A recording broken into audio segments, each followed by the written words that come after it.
All right, out here with my new Glock 29 Gen 5. It's a subcompact 10mm by Glock. Holds 10 rounds. Let's take a few shots with it.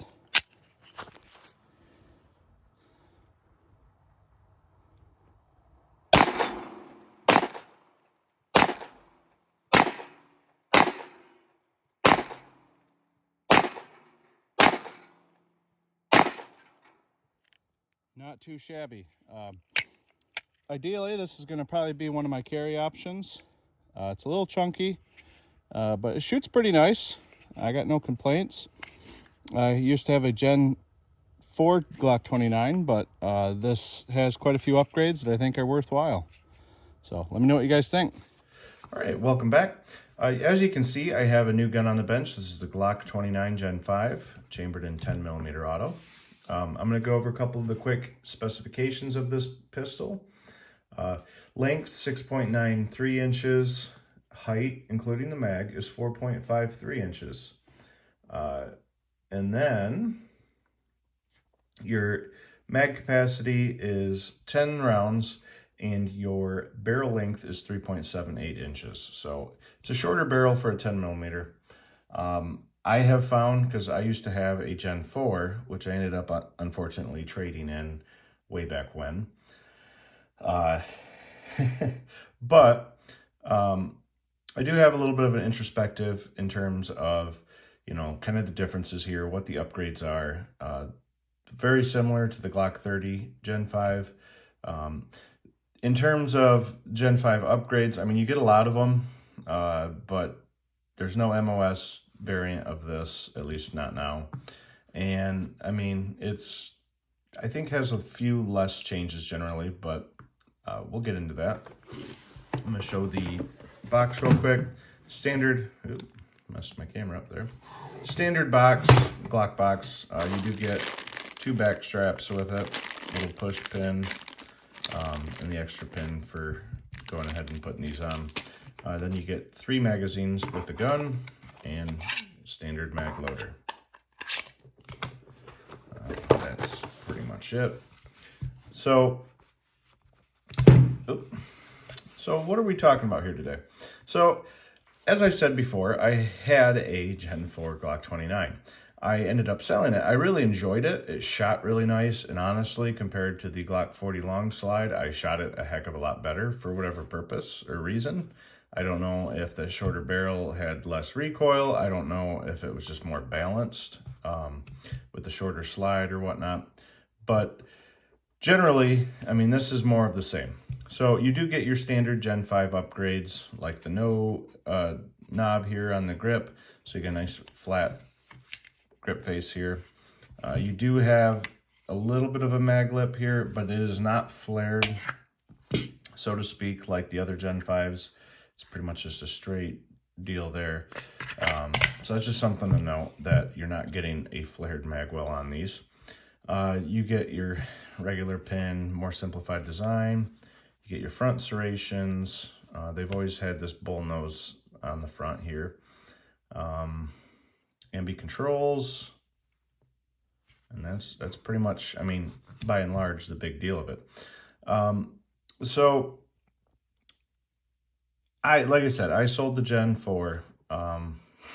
Really liked it, shot it well, but I just decided to get something different, and I ended up parting ways with it. So now that I've been getting back into 10mm since I have the Glock 20, I decided to pick this up again. So my primary purposes is for winter carry. This is a little bit of a thicker gun. I mean, it's the same thickness as the Glock 20. I don't have my calipers handy to put that on there, but it's generally a pretty thick gun, but it is short. In actuality, this is more of a Glock 19 sized pistol, except for the grip length here.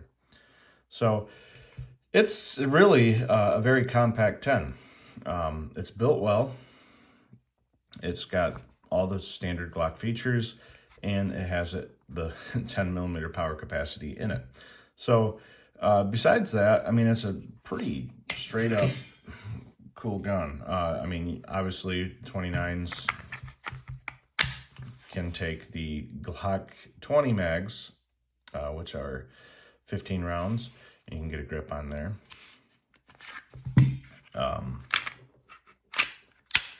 Trigger pulls, nice, and nothing really to write home about that. Pretty boilerplate Glock. I can go ahead and put it on the trigger scale here. We'll get a pull here.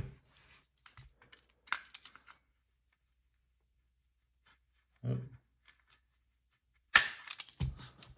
That was a bad pull here. I'll try again.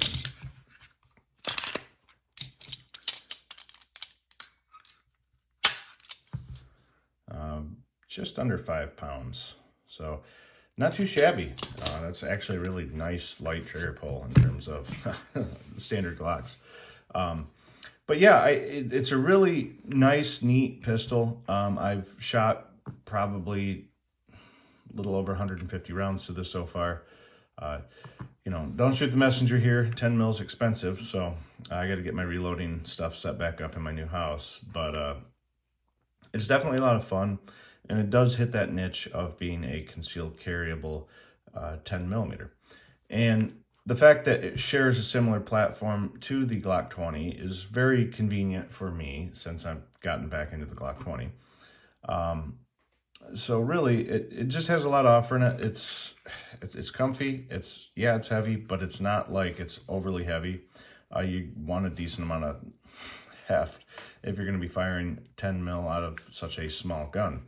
I think it's a really great option for people in terms of woods carry, outdoor defense. I think it would be okay in the role of being a regular carry option as well. Obviously, with the shorter barrel, the 3.78 inch barrel, you're going to get a little bit less velocity compared to the Glock 20. So it really kind of takes the power level down a little bit to correspond with the shorter barrel. Now, that said, it's definitely still got a lot of power. I've shot some of these guys through it, some of these heavy 10s, 1,350 feet per second. I'm not sure what barrel they're using for that, and I haven't grown with this yet, but for the most part, it was actually really enjoyable to shoot, even with those heavy loads. So that is something to note, that it is capable. So if you want something that is light and compact and easy to carry in terms of a woods gun, this is seriously a pretty great option. One downfall with this is in terms of the Gen 5 accessories, there just really isn't as much out for the large frame Glocks yet. If you were looking to get I don't know if I have it handy here. No, I don't. I had a mag sleeve for my last gen Glock 24 or Glock 29, and for having the 15 round magazines, just a slip over X grip deal. It does not work with this. So I don't know why they wouldn't change the design just a little bit. Really, it's the biggest issue is it catching up here on the Gen 5 mags because they're a little longer. I mean, when you put the mags in, yeah, it's just they're nice and flush, but really it doesn't serve the purpose of why they have these longer. So, I mean, it is what it is. So I hope that down the line we'll get a little bit more accessory support for these. It was odd that when I picked this up, I had my eye on it, and they still had a Gen 4 Glock 29. But ironically, the asking price for the Gen 4 was like $30 more than this guy. This one picked up for around $579. So I just thought that was kind of strange that, this is the next iteration and they have made a lot of improvements. And maybe it is because it is more compatible, with the Gen 4 previously. And maybe that would be an indicator there of why it would be a little bit more expensive. But I just thought that was strange. So I don't know if you guys have seen anything different. But yeah, no, this is a great little pistol. A lot of fun, very accurate. It's really just a lot of fun. So I think it would be well served for anybody in that type of situation in terms of concealed carry. I don't think you'd need to worry about over penetration with the 10 millimeter. Granted, I'm not, a professional expert or anything like that, but I do think that the fact that you can get 10 millimeter loads that are lighter and they're more closer to the 40 Smith & Wesson loads I don't think that that's really a concern in terms of over-penetration. You can get lighter loads, but just to have the option to get the heavy loads is nice without really having to change anything. So that's just something to note. But yeah, let me know what you guys think.